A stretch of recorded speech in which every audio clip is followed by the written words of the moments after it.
thank you all. I have to start by saying thank you for the organizers, Joe, Adam, Chase, Robert, Marcus, for putting together such a fantastic series of meetings.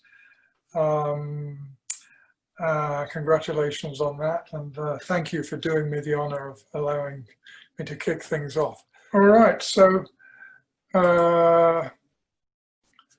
I'm going to be addressing 4 related questions. It's listed there. What's Wickenstein's view of truth that he gives us in the Tractatus, his early work? To which view does he turn in his later work? What different view of truth? Is that a step in the right direction or in the wrong direction? And what is the role of that change of mind about truth in with respect to a lot of the other important changes of position that you get from the Tractatus to the Philosophical Investigations? Is his change of view about truth a leading cause of these other changes? Is it a mere effect of them, or is it fairly independent of them? That's basically my plan. All right, so well, what jumps out of the first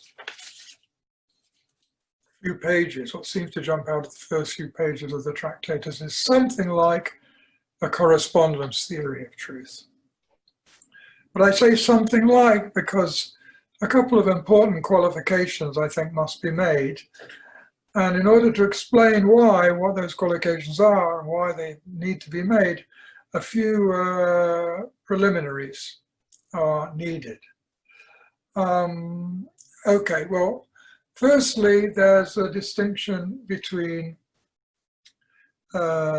sentential truth, truth for sentences, and truth for propositions, what sentences express. Now, of course, we can speak of sentences as being true, but true or false, but more often we apply those words to what the sentences express. So we can say that the sentence "Snow is white" is true, but more commonly we think of what's expressed by the sentence, the proposition that snow is white, an object of assertion or belief as true. And, although philosophers debate which of these is more fundamental, there is not much controversy that they are different from one another. And and if they're different from one another, they need somewhat different accounts from one another. So that we must bear that in mind and ask ourselves, well, which account of which notion of truth, or for what kind of truth is Wittgenstein's account being given? But anyway, this distinction is not that easy to bring to bear on Wittgenstein's remarks on truth, because his terminology that he uses there in that book is often quite different from what's used these days. So let me just quickly run through some of that terminological minefield. When Wittgenstein uses the term propositional sign, he's talking about what we would call, I think, a sort of merely physical sentence, a simple sentence of noises, string of noises or inscriptions. That's a propositional sign. When he speaks of propositions, as he does in the Tractatus, translated from the German Satz, I think translated into our language, he has in mind something like an interpreted physical sentence, or what we would call a physical sentence plus an assignment of reference to its words. Okay. And he does also speak sometimes of the sense of a sentence. The sense of a sentence But that, he very explicit, what he's talking about is the possible fact represented by that sentence. Okay, which is the same in that that's not something that's not, we would translate this, we would use that expression too, but he is using what's peculiar is a not Frege's notion of sense, obviously, but it's just, he uses it to mean possible fact represented by a sentence. We could use it that way. Conceivably, from our perspective, Wittgenstein wouldn't put it this way. We might identify that possible fact represented by the sentence as a kind of Russellian proposition expressed by that sentence, where, of course, a Russellian position doesn't contain Fregean senses, but it contains the objects themselves. So in the proposition that John loves Mary, John actually would be an ingredient and Mary would be an ingredient in the Russellian proposition. Okay, so that's just a question of terminology. Now, using that, we can, I think, pretty clearly see that what his theory of sentential truth, it's a theory of sentential truth that he gives, and he's saying that a sentence is true, two conditions must be satisfied. First of all, it represents a possible fact, a certain possible fact, and that possible fact that it represents actually has to be actual. Okay. So it represents a possible fact which is an actual. So we can sort of, in a way, simplify that. What it amounts to is saying it's a sentence is true just in case it represents a fact. Because a fact, with no qualification, of course, if you talk about it a fact, what you mean is an actualized possible fact. One of the amongst the possible facts, one of the actual ones. Okay. Now, one question is, okay, well, why should we call this a correspondence theory? Where does the notion of correspondence enter in? Well, in a nutshell, as we'll see, it's because of Wittgenstein's theory of representation, what it is for the sentence to represent a possible fact. Okay. Now, turning to that, his theory of representation. Okay, just to set things up here, I mean, in a way, Wittgenstein's quite ingenious basic idea here about representation is that we can come to and we can answer eventually the relatively hard question of how a sentence is able to represent something, that such and such is the case. How is it possible for a sentence, this sort of bunch of noises or inscriptions, to represent something? We can answer that question by beginning with what he takes to be the relatively easy question of how a realistic picture or a map or an architect's model represents what it does. And once we've got that, when we're clear about how these, say, a realistic picture represents, then we can proceed to show that initial appearances to the contrary, sentences represent in exactly the same way, because sentences are a kind of picture. So that's the overall strategy. So how does it work in the case of supposedly the easy case of a realistic picture? Well, look at a very simple example. Well, suppose we have a map, I guess a part of the US. It contains labeled dots, a B dot, an N dot, and a W dot. And those have assigned a certain reference. The elements of this picture have certain reference, namely the cities of Boston, New York, and Washington, respectively. Now, it's a fact about the picture that the N dot is between the B dot and the W dot. And Wittgenstein would say, well, that depicts the possible fact that New York is between Boston and Washington. Now here, of course, the crucial thing is that there's a relation between the pictorial elements that are between us and the represented fact. You know, the things referred to consists of the things referred to standing in that very same relation with one another. And here the pictorial relation is the spatial relation X is between Y and Z. So you see here, what's going on is that the pictorial elements stand in that spatial relation, and that represents the fact that what the elements refer to stand in that very same relation. Okay, and just to kind of repeat that generalizing what's going on in that map, we say that a picture, Wittgenstein says, a picture consists of elements bearing certain relations to one another. Each such element has a referent, and the actual fact that certain pictorial elements stand in a certain relation R to one another represents the possible fact that the reference of those elements also stand in that relation to one another. So that's how it's supposed to work. Okay, now turning to the harder case, how does that apply to sentences? Well, first of all, the start is the assumption a sentence is simply a pictorial fact. And let's just give an example of that. So consider the same sentence I used before, John loves Mary. What pictorial fact is that? Well, it's the fact that the word John is just to the left of the word loves, which itself is just to the left of the word Mary. Okay.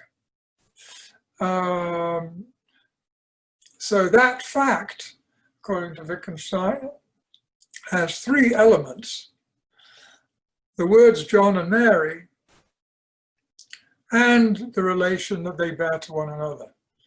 X is on the left of loves, which is on the, sorry, X is to the left of the word loves, which is on the left of the word Y. So these are the three elements, okay? The word John, the word Mary, and the, in a way, spatial relation, or that relation.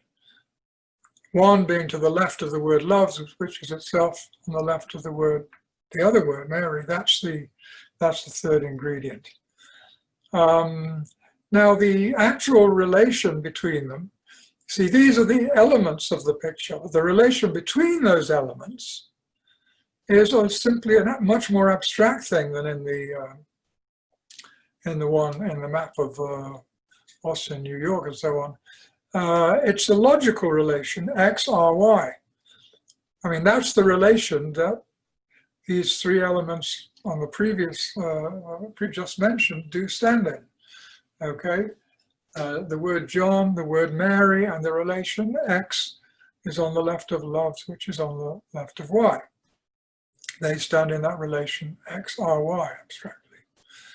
And this relation, as we saw, has to be the case in the previous example, is shared. It's what the representing fact and the represented fact have in common.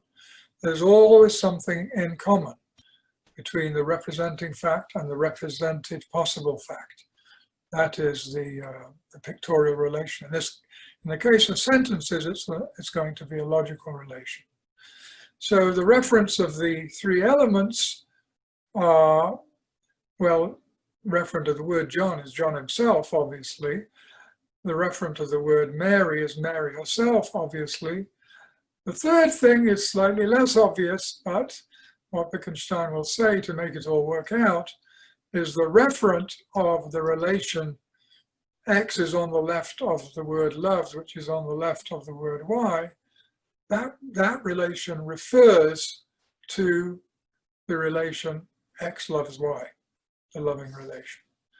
So with that model, everything works out as we know pre-theoretically it should work out, namely that the sentence represents the possible fact that John loves Mary. Okay, That's what you get if you plug in the reference of the elements instead of the elements themselves into the relation that the elements themselves stand in. Okay, so that's, one must admit, very ingenious. But getting back to the question, you know, is Wittgenstein's theory really a kind of correspondence theory of truth? What does it have to say about that? Okay, now here's an initial concern about that first qualification. The problem is this, that arguably Wittgenstein's picture theory of representation that I've just quickly sketched isn't intended to cover all sentences, but only logically simple sentences. That is, sentences not containing any terms like and or ought or not, sorry, and or not, or if then. Just logically simple, what people in teaching elementary logic would call an atomic sentence. Okay, simple subject predicate, no logic in it.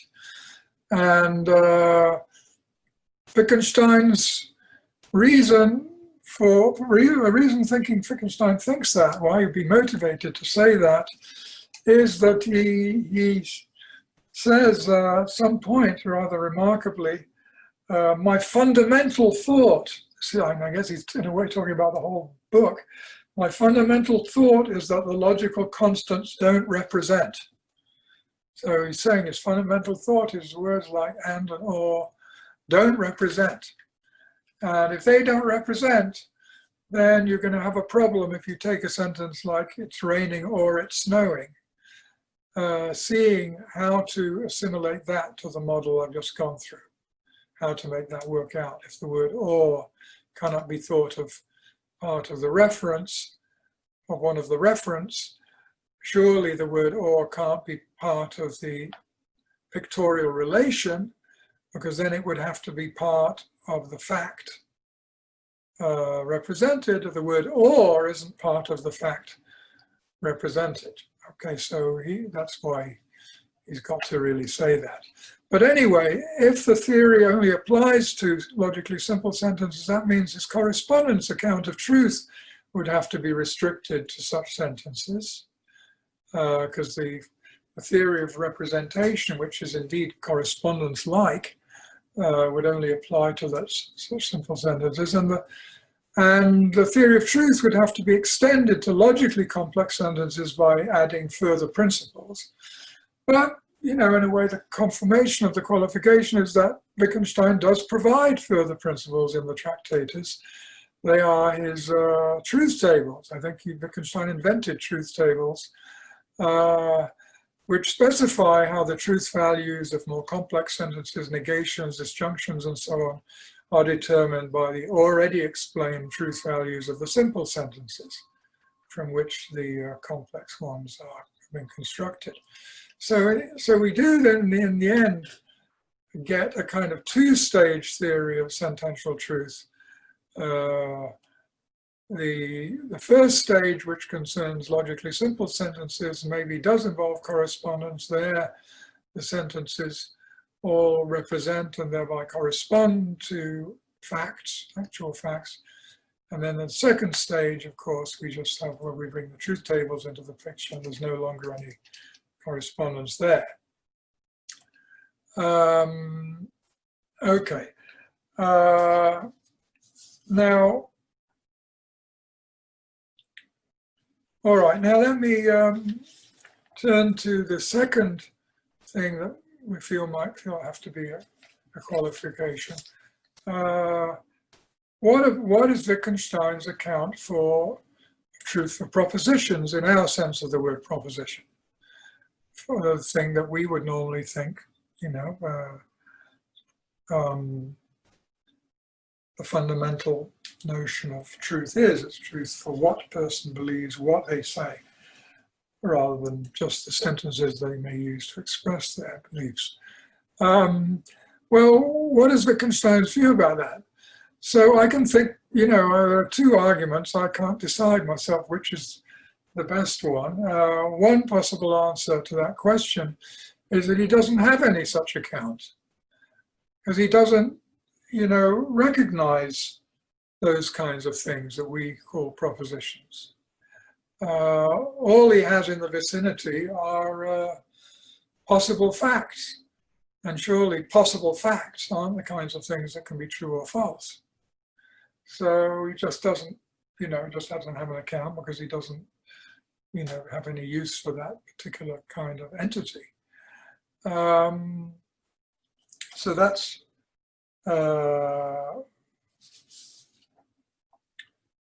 one thing we might say. Okay, sorry, I'm getting a bit lost in my notes. All right, now, so how can we choose between these? I'm myself slightly in favor of answer B, but I'll come to why, but I'm not really sure.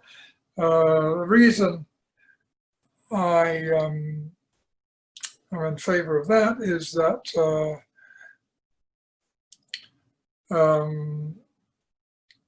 take the sentence, Michael thinks that Mars is green.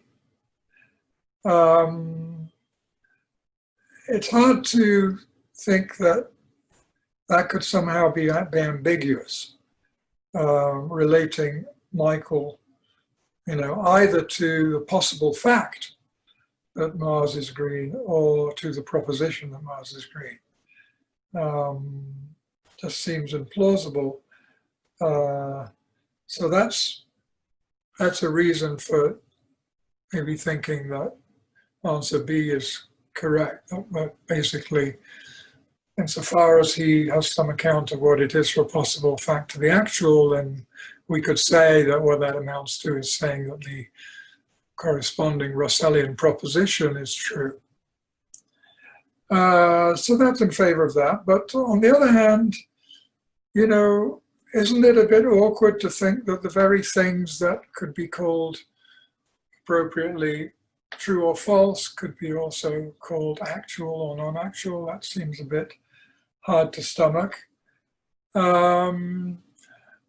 also there's the problem that it's not clear that Wittgenstein does provide an account of what it is for a possible fact to be actual. I don't think he does. So if he doesn't, then he doesn't provide an account of what it is for the proposition, understood Russellian way, to be true. So we have a bit of an unclear situation here. I can't quite see my way to the bottom of it. Maybe somebody else can, who's here.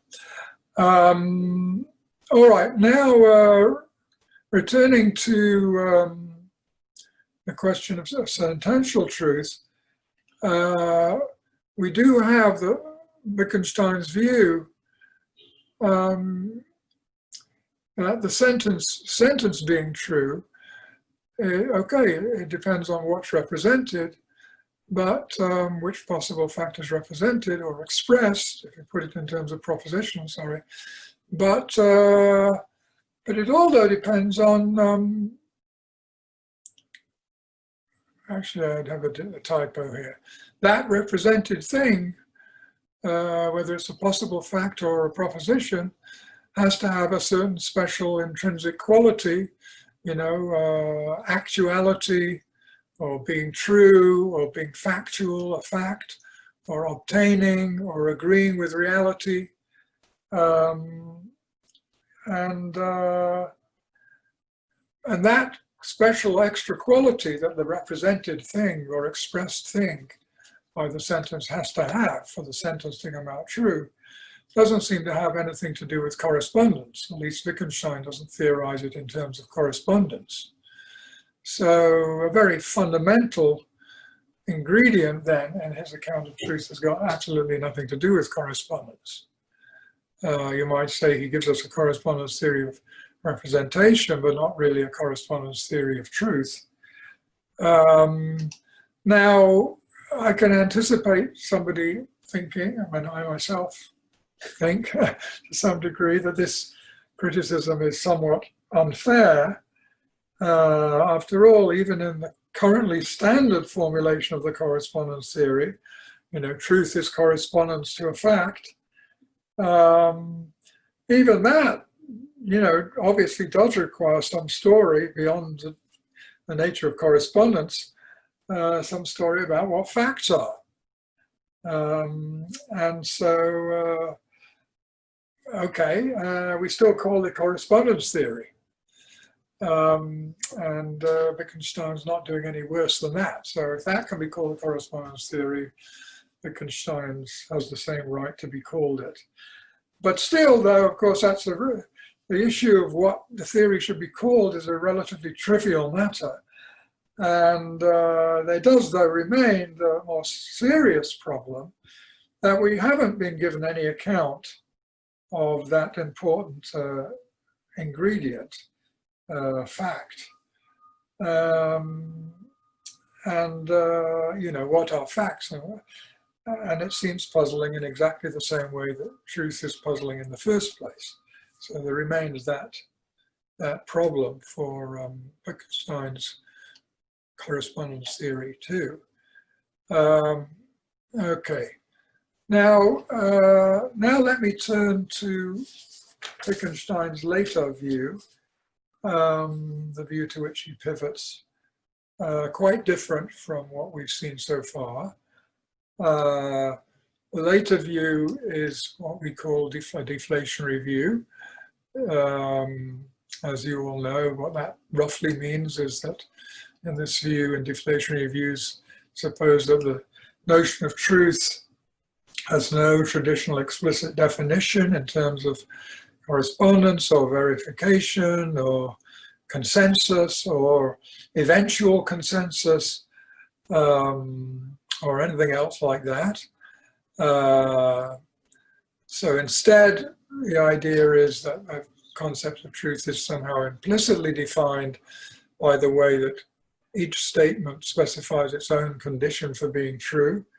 The statement that lying is wrong is true just in case lying is wrong, and so on. So in the statement itself, you get the condition for its truth, lying being wrong. That seems to be a key element of something like that is going on in all deflationary accounts. Another trademark of deflationary views is that the notion of truth is taken to be an extremely superficial concept, in the sense that hardly any of the words in our language are defined in terms of it. And it can be grasped, or most of just about every word in the language can be grasped without having the concept of truth. So in that sense, it's not a deep notion you have to have in order to understand lots of other things. You could have an extremely rich, sophisticated language used by speakers who have no grasp of truth and no word for truth. And you can then go into that community and, as it were, give them a present. You give them the concept of truth, explain how to use it, and then the expressive capacity of the language is somewhat improved. So the idea is that its role is not explanatory, it's expressive in that way. It's people say a device of generalization. We want to say things like, look, it's good to believe that there's life on Mars, only if there is life on Mars. It's somehow desirable to believe it only if there is life on Mars. And we want to generalize that, not just to life on Mars, but to lots of things. It's hard to do that using the ordinary devices of generalization, just, universal quantifier. The notion of truth comes in because then we can say, for every X, it's good to believe X only if X is true.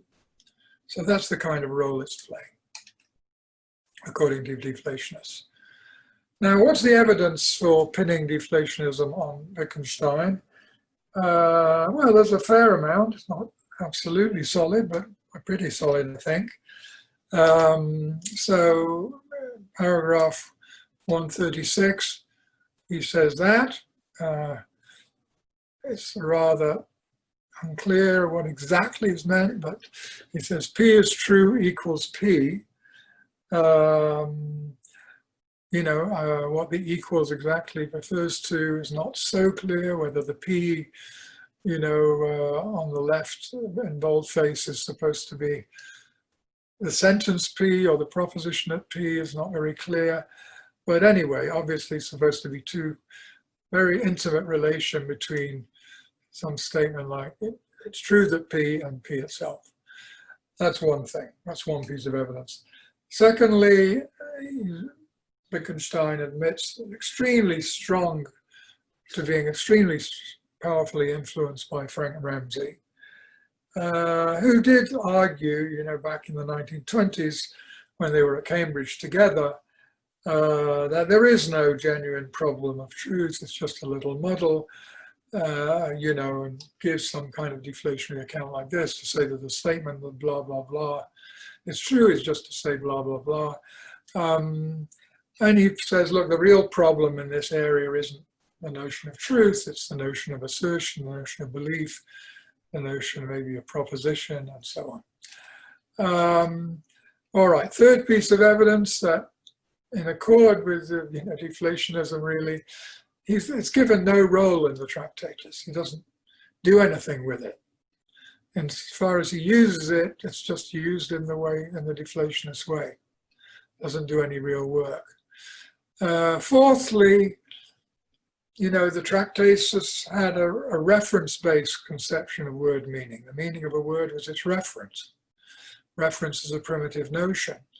And in the investigations, he turns away from that and towards an account of meaning as use. Perhaps even nowadays, in people doing formal semantics, word meanings are supposed to be referential, so reference in truth theoretic semantics.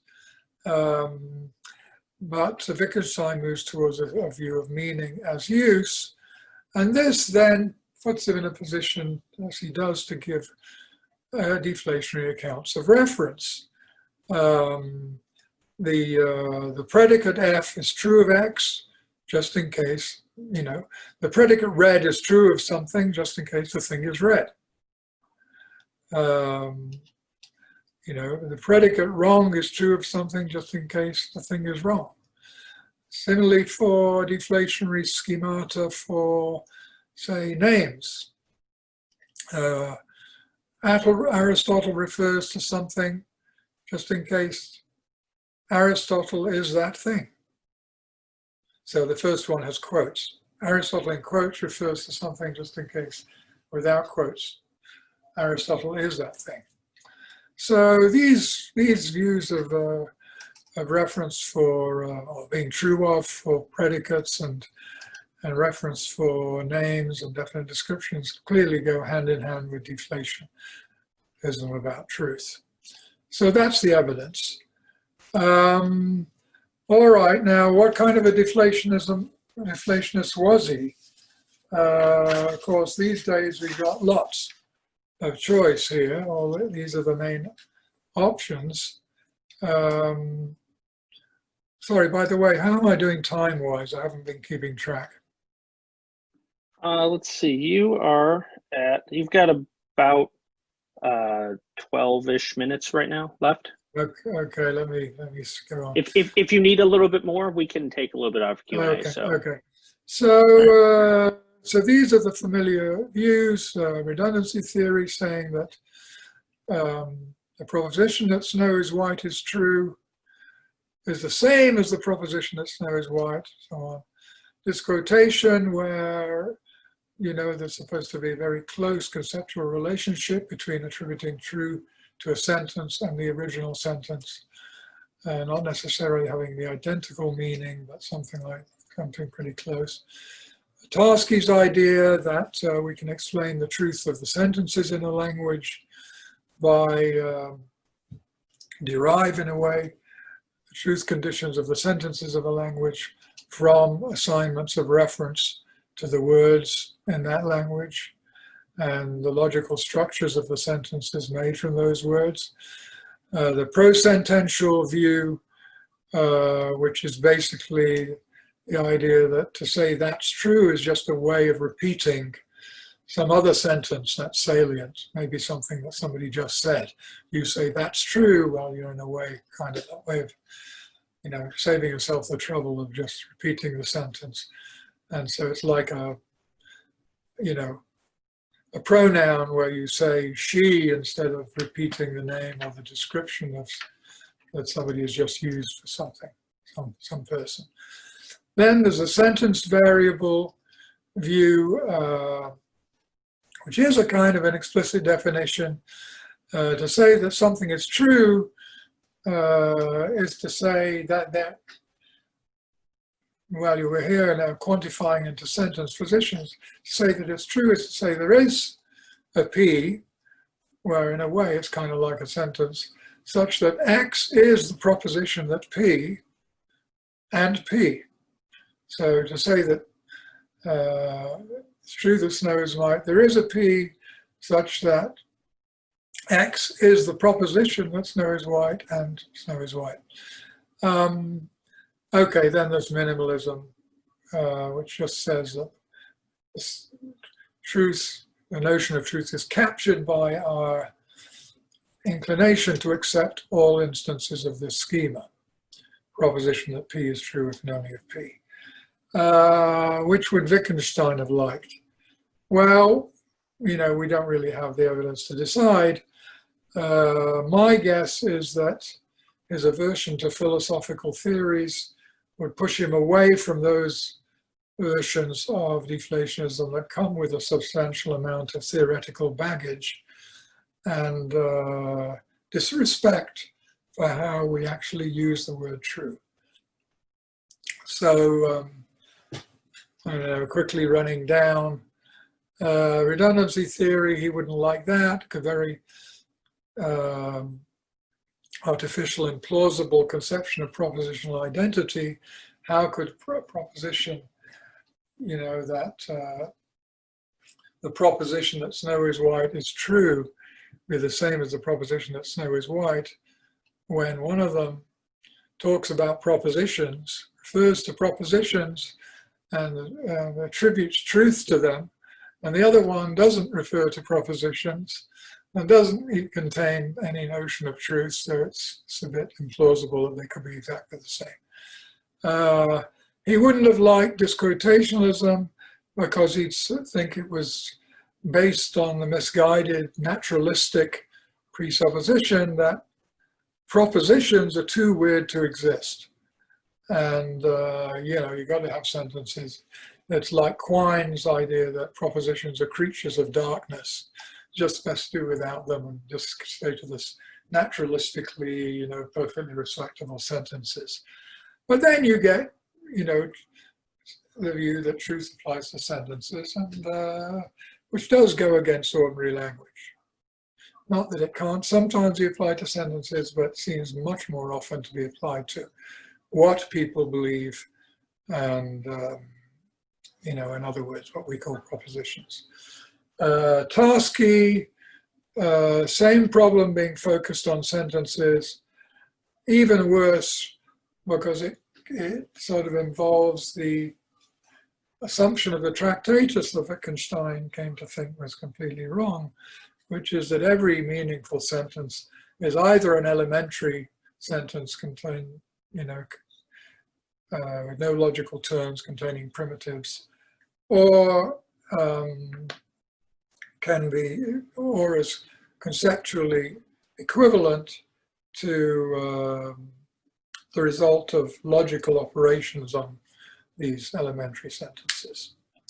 That's the Tractatus picture, which Wittgenstein would have given up. The pro-sentence view, well, you know, it works maybe when you just have that's true, and plausibly you're saying that as a way of avoid repeating a whole sentence. That's everyone in the context knows what it is. Some recently stated thing. Yes, but when you come to the more valuable uses of the word true, like used as a device of generalization, in my example at the beginning, for instance, you really, this is too simple to help you understand what's going on in those cases. It just doesn't apply. The sentence variable account, the problem is that it's defining truth in terms of unfamiliar notions of sentence variable and a quantifier, quantifying into sentence positions. And these notions simply aren't used in ordinary language. And, who understands them? I mean, maybe you can get yourself, when you use them enough, you understand them, but very few of us understand them. And so it's defining truth in terms of notions that we don't have. So the notion defined can't really be our notion of truth. So, okay, so that leaves me thinking that he'd go for minimalism. What a surprise. Okay, now, how does this improve, on his old theory of truth? Well, here are some problems with the old view that don't arise from the new view. First of all, as we've seen, the Tractatus view needs, but requires, but doesn't actually give us some account of some notion like fact, or being actual, or being, agreeing with reality, or being some appropriate way of combining objects. I mean, there's, the truth of a sentence is explained in terms of, the possible fact that it represents, but the possible fact has to have some particular quality, namely being actual, or being a fact, simply a fact, or agreeing with reality, or something like that. And Wittgenstein doesn't tell us what that is. Also, it relies on an unexplained, puzzling notion of reference. I said earlier, it's just a primitive notion, no account of it is given. Okay. And then finally, there's an interesting objection, Wittgenstein has a notion of a possible fact, and a possible fact for him is a combination of objects. So he has these basic entities, the kind of basic objects which constitute everything in the actual world, and put together in different ways also constitutes all the things in all the different possible worlds. But a possible atomic fact is a combination of objects for Wittgenstein. But the question is, how would that, if you've got this combination of objects, what's missing, what's lacking, what's preventing it from actually qualifying as an actual fact? Okay, I mean, whether it's an actual fact that Mars is green, or merely a possible fact that Mars is green, we have the same object, Mars, and the property of being green stuck together. They have to be stuck together to make the possible fact, and they're stuck together obviously in the actual fact. So how could they be different? I mean, the fact is a certain logical arrangement of certain entities, but the merely possible fact is exactly the same arrangement of exactly those entities. So why wouldn't all actual possible facts have to be actual?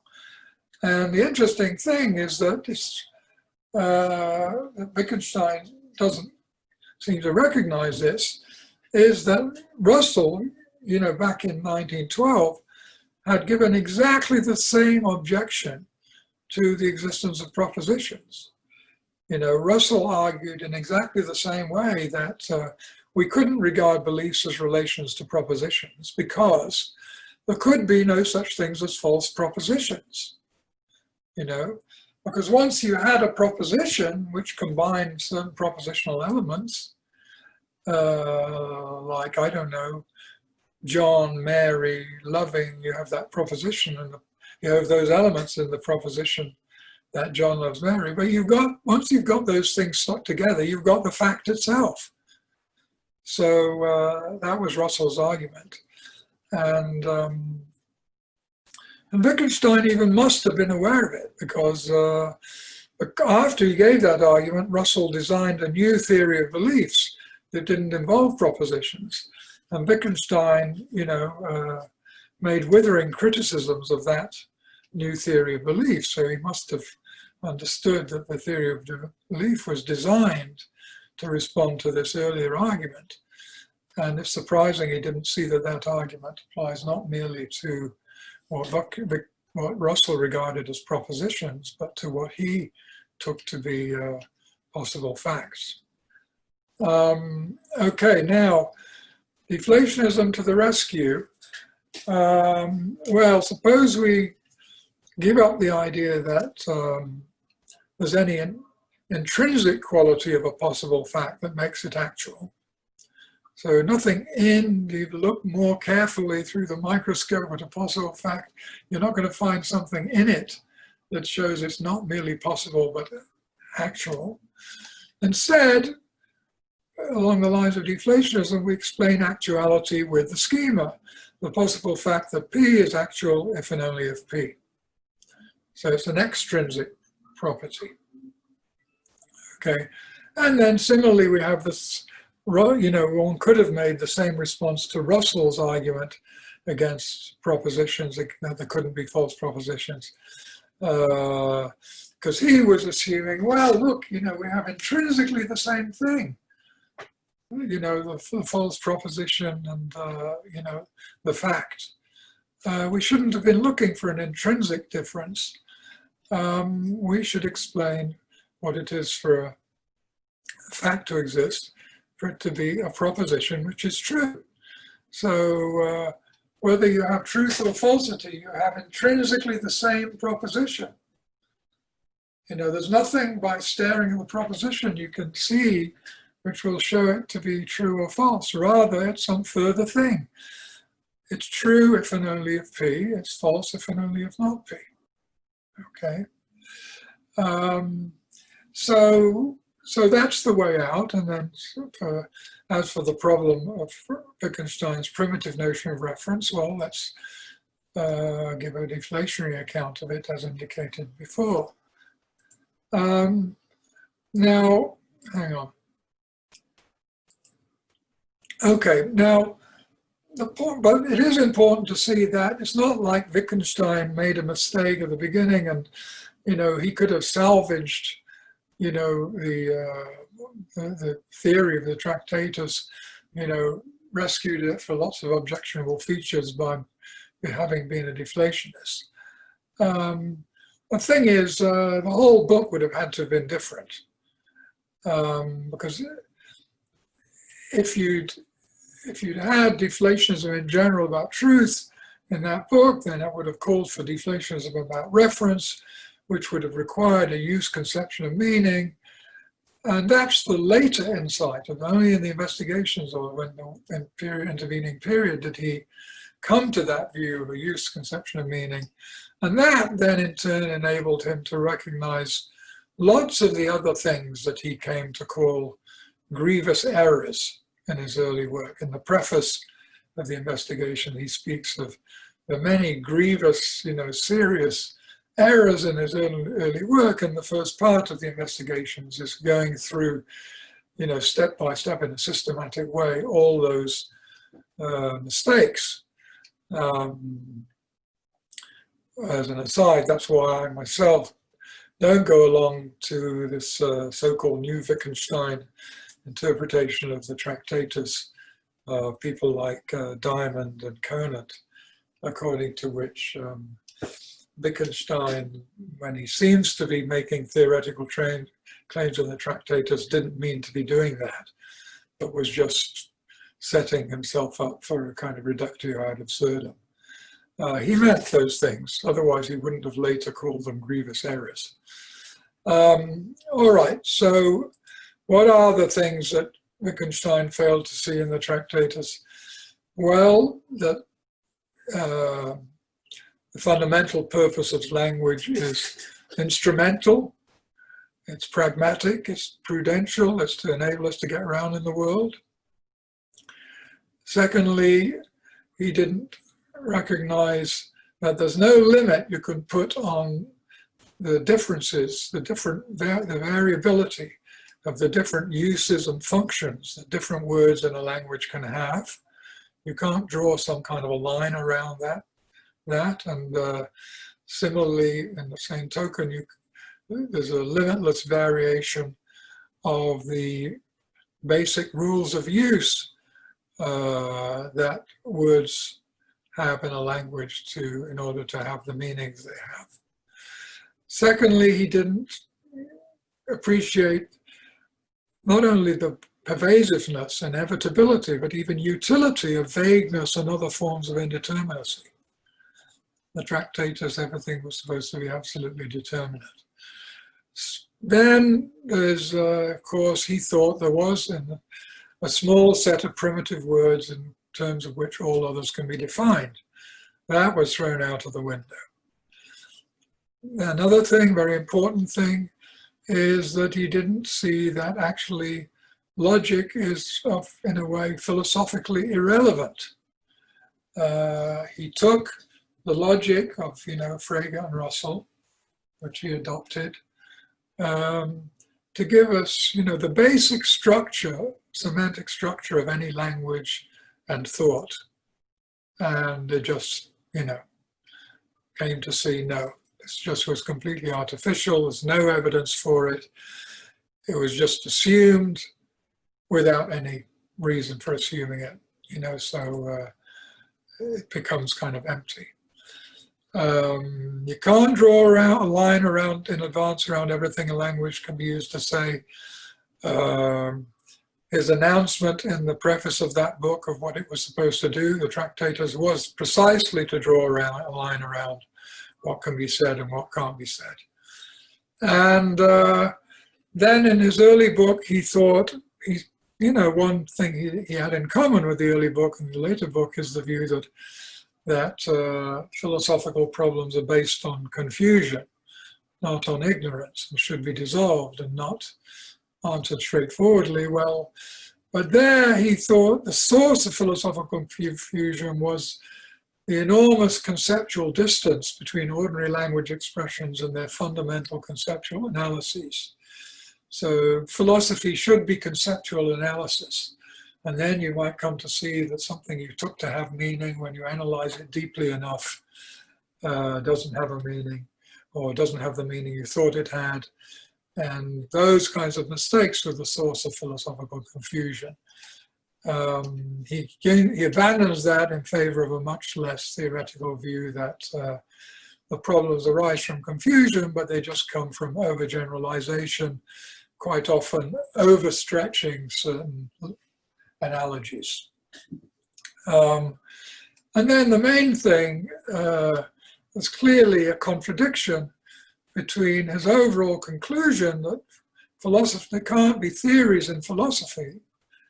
There should just be the therapy, that's what he says later on.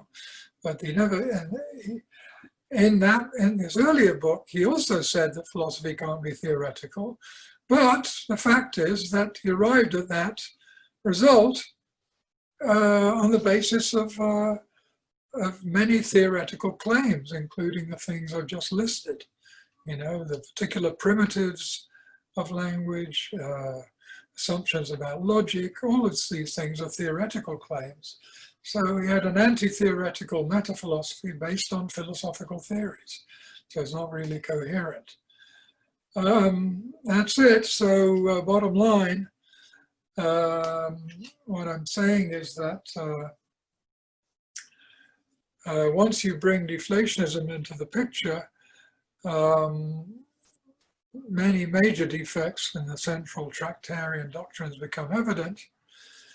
And so Wickenstein's magnum opus, his philosophical investigations, is a great improvement on his Tractatus. The Tractatus being his, brilliant, brash first attempt at a radically anti-theoretical philosophy. But anyway, that improvement is very substantially due to the way in which its view of truth improves on the earlier one.